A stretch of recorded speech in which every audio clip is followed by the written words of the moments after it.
amigos, bienvenidos una vez más a Million Words. Quiero en primer lugar agradecer a todas las personas que se han estado suscribiendo. Mucha, qué buena onda, de verdad, qué lindos. Les agradezco bastante el tiempo que se toman de verme y pues esto me ayuda un montón para seguir pensando ¿qué más puedo hacer para entretenerlos? Gracias, muchas gracias por los comentarios también que me envían en mis otras redes sociales. Les agradezco bastante por las sugerencias, por las felicitaciones, por el feedback, todos ustedes de verdad que cuenta. Y gracias por los mensajes que dejan acá. Estos son bien importantes los que dejen en YouTube, porque así el sistema pues reconoce que ustedes están interactuando conmigo y pues me da un poquito de prioridad. Gracias a ustedes de verdad. Y hoy les traigo una historia que es bien interesante ahora con respecto a un delincuente. Empecemos sin más preámbulos con Historia de un Pepe y la leyenda de Pie de Lana.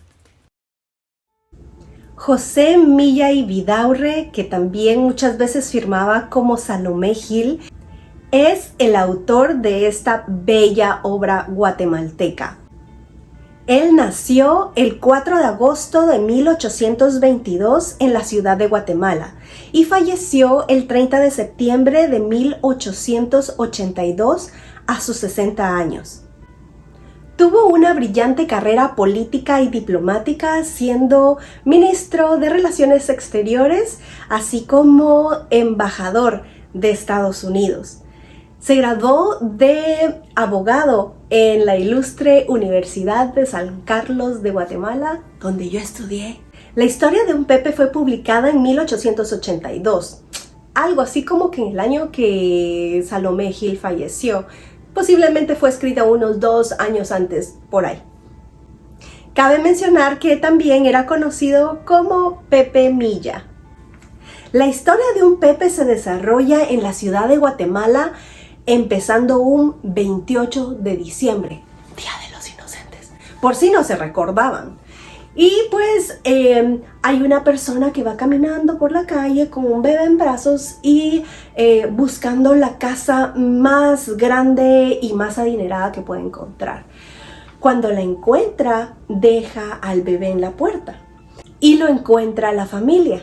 Inmediatamente la señora de la casa queda enamorada del bebé y lo recoge y lo ama como que fuera hijo propio, mientras que el esposo no estaba muy contento con la situación. Aún sin el más mínimo cariño para el niño, él pues obviamente le paga sus estudios y trata de mantenerlo como que fuera su hijo, porque era lo que todos pensaban. Sin embargo, todos sus allegados sabían que no era hijo de ellos. En el colegio lo molestaban diciéndole Pepe. En la antigüedad, un Pepe se le llamaba a una persona que era huérfana, pero él siempre pensó que era por su nombre, porque le pusieron el nombre José Gabriel. Entonces él siempre pensó que le decían Pepe por su primer nombre. Cuando él fue mayor de edad, el papá decidió enviarlo a estudiar a la escuela politécnica, digámosle, en esa época, para que él fuera militar. Él pues logró llegar a ser capitán. Cuando él regresa de estudiar esta carrera, se encuentra con una muchacha que lo enamora, Rosalía. Pues entonces empiezan ellos a tener un romance muy bonito. Cabe mencionar que ella era muy humilde, su familia no tenía posición social ni económica en aquel tiempo, mientras que la familia de Gabriel sí lo tenía, pero a él no le importó y empezó a salir con Rosalía. Pasando un tiempo por presión del papá, que aunque no lo quería mantener el estatus de su familia, le dijo que tenía que empezar a frecuentar a una muchacha de mejor posición económica y social. Y así lo hizo. dejó a un lado a Rosalía, toda triste, pobrecita, y empezó a salir con Matilde. Matilde era pues adinerada, aristocrática, empezaron a salir y se comprometieron en matrimonio. Pero al pasar el tiempo, ella no mucho le gustó estar con Gabriel y prefirió casarse con otra persona. Entonces Gabriel se quedó, como muchos, ¿verdad? Sin una y sin otra. Pero después él se enfocó mucho en su carrera como capitán del ejército y en ese entonces empezó a crecer la fama de aquel Robin Hood a la Tortrix que le hacían llamar Pie de Lana. Y le decían Pie de Lana porque él precisamente cubría sus pies con calcetines de lana para que nadie escuchara sus pasos cuando él por las noches entraba a las residencias más grandes y más lujosas de la ciudad de Guatemala. Una de las metas de José Gabriel fue aprender a Pie de Lana y empezó a perseguirlo y empezó a averiguar, a investigar dónde es y cómo es que él se metía a las casas a robar. Entonces empezaron una investigación. Mientras tanto, déjenme contarles quién era Pie de Lana. Pie de Lana era este bandido que robaba a la gente rica para darle a los pobres. Entonces siempre iba robando joyas, iba robando oro, dinero de todos lados, pero cabe mencionar que él no era cualquier persona tampoco. Él tenía una casa muy grande en la 8ª calle de la zona 1. Por ahí por donde queda el colegio Wimbridge, donde yo me gradué. Y decían por ahí que él escondía todo lo que no le daba a los pobres en el patio y el jardín de su casa. Recordemos que las casas de la zona 1 en la época colonial eran enormes. Y recordemos que en la zona 1 aún tenemos muchas de estas casas en buen estado y que todavía están habitadas. Entonces, a pesar de que era perseguido por la ley, era muy querido por el pueblo, ¿verdad? Porque si tenían alguna necesidad y se lo encontraban, pues él les iba a dar dinero. Uno de esos días, Gabriel se enteró que Pie de Lana y sus secuaces iban a entrar a una casa a robar. Entonces, siendo advertidos, él avisó a la policía para que le pudieran ayudar y atrapar a Pie de Lana. Llegan a esa casa y empieza el enfrentamiento entre Pie de Lana y Gabriel y los acompañantes de los dos.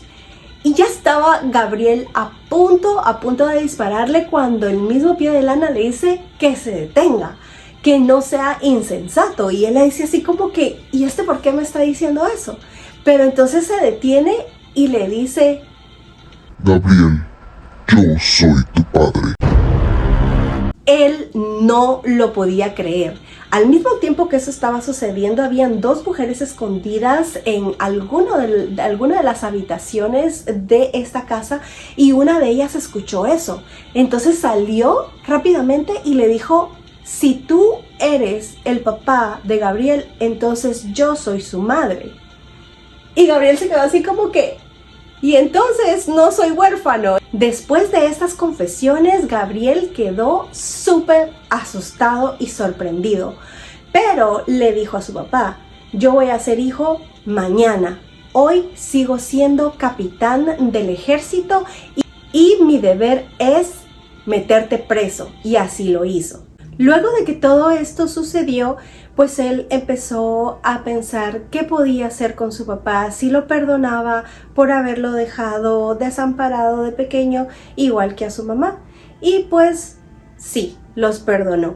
Después de eso, la persona que lo había criado como hijo, doña Catalina, le dijo que por qué no regresaba con Rosalía, que era una buena mujer con la que él podía ser feliz. Y pues trató de conquistar a Rosalía y ella cayó redondita. Pero lo bueno de todo esto es que ellos se casaron y tuvieron 3 hijas. Después de esto, Gabriel decidió separarse totalmente de la familia que lo había criado y no recibió dinero de ellos ya más, y empezó a trabajar en un trabajo muy humilde donde no ganaba tanto como en la milicia. Pero al poco tiempo se enteró que tenía una herencia de uno de sus amigos con los que él había trabajado antes y le había tomado mucho cariño, y al momento de fallecer le dejó todo. Pero él sabía que este dinero era mal habido, entonces no lo quiso aceptar. Pero por consejos de Rosalía, él lo aceptó porque Rosalía le sugirió que con ese mismo dinero le pagaran a todas las personas que esta persona le había robado. Durante todo este tiempo y después de los juicios, se decidió que Pie de Lana iría a la horca. Y así sucedió. Fue ahorcado en uno de los árboles del Cerrito del Carmen. Después de su muerte, Gabriel fue informado que toda la herencia era para él también.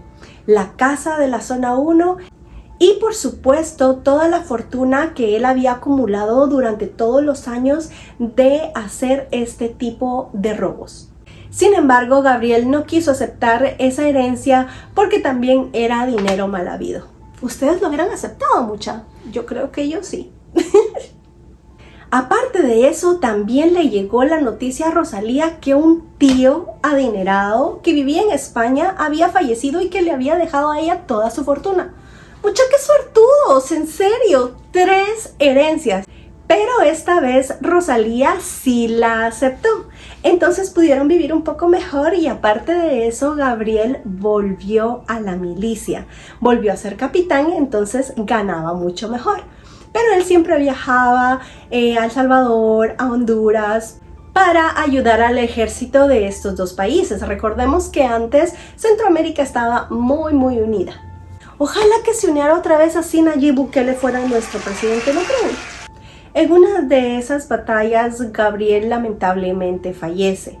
Entonces Rosalía se queda viuda con sus 3 hijas y regularmente va al cementerio a visitar a Gabriel y le van a adornar la tumba. Pero ya le habían dicho que alguien más le adornaba la tumba también cuando ella no llegaba. Esa oportunidad de que llegó con sus 3 hijas, ella vio que una mujer muy desarreglada y muy avejentada le estaba dejando una corona de flores a Gabriel. Entonces, antes de que pudiera irse, ella la detuvo y le preguntó quién era y que por qué le estaba yendo a dejar flores a su esposo. Resulta que era nada más y nada menos que Matilde, la persona que se había casado con otro hombre cuando Gabriel estaba muy enamorado de ella. Resulta que el matrimonio de Matilde no fue para nada feliz. Suele suceder, ¿verdad? No fue para nada feliz, y entonces ella siempre trató de buscar a Gabriel, pero ya que había fallecido solo le quedaba darle flores, irle a adornar su sepulcro de vez en cuando.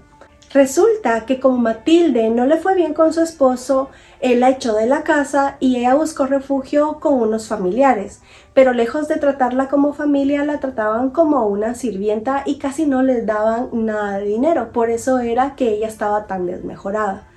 Cuando ella le contó todo esto a Rosalía le dijo que no importaba, que ellas habían sido amigas mucho tiempo antes de lo que había sucedido con Gabriel y que podía ella seguir siendo su amiga. Incluso la invitó a vivir con ella. Matilde se sorprendió cuando ella le hizo la invitación, trató de besarle las manos y ella así como que no me beses las manos, ven aquí amiga mía, y la abrazó y se fueron a vivir juntas. Y esa es la historia de un Pepe. Ahí termina todo. Hablando de Pie de Lana, resulta que un día, pasados ya muchos años, recuérdense que esta historia empezó en el siglo XVIII. Pasaron ya muchos años y como Gabriel no quiso aceptar la herencia de su papá, esta casa fue vendida y pues toda su fortuna fue absorbida por la corona. Un domingo por la mañana, Josefa, que era la persona que trabajaba en la casa de pie de lana casi que un siglo después, iba regresando de misa y se le acercó una persona muy amable y empezó a acompañarla durante su trayecto desde la iglesia para la casa, y le agradó tanto el Señor que lo invitó a pasar a tomar una limonada a la casa.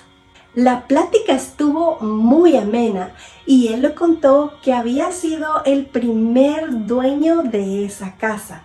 Y ella estaba tan emocionada, y en eso pues tocaron la puerta. Ella fue a ver y resulta que era la tía del dueño actual, que todos los domingos llegaba a almorzar con ellos. Y ella muy emocionada, Josefa muy emocionada, le dijo: mire, está aquí el primer dueño de esta casa. Y ella se sorprendió y le dice: ¿cómo el primer dueño? El primer dueño fue Pie de Lana y él murió hace ya más de 100 años. Entonces Josefa se asustó un montón y las dos fueron a ver a la sala y ya no había nadie, solo estaba el vaso de limonada intacto. En el tiempo que ella logró platicar con esta persona, le contó que en el jardín de la casa habían enterradas 2 vasijas llenas de dinero y de joyas. Ella le contó esto a la tía del dueño de la casa, esperaron a que ellos llegaran y empezaron a escarbar el jardín. Y sí, precisamente habían 2 vasijas, pero en lugar de encontrar ahí la fortuna que ella pensaba, había nada más carbón. A lo que la tía del dueño de la casa le dijo que eso había sido porque ella les había contado ese secreto, que la suerte era para Josefa, pero en el momento que Josefa contó, se desapareció la fortuna. Josefa, muy asustada con todo esto, ya no quiso seguir trabajando ahí porque le dijeron que él iba a seguir visitando la casa. Y desde entonces, pues ya no se sabe qué pasó con Josefa. Por otra parte, se dice que Pie de Lana sigue visitando su casa en la 8ª calle de la zona 1, y también muchas personas cuentan que han visto su cuerpo colgando en el árbol del Cerrito del Carmen. Una vez más, amigos, muchas gracias por estar acá en mis redes sociales. Como siempre, por favor escriban un comentario, denle un like al video y por favor, si tienen alguna sugerencia, háganmelo saber. Bye.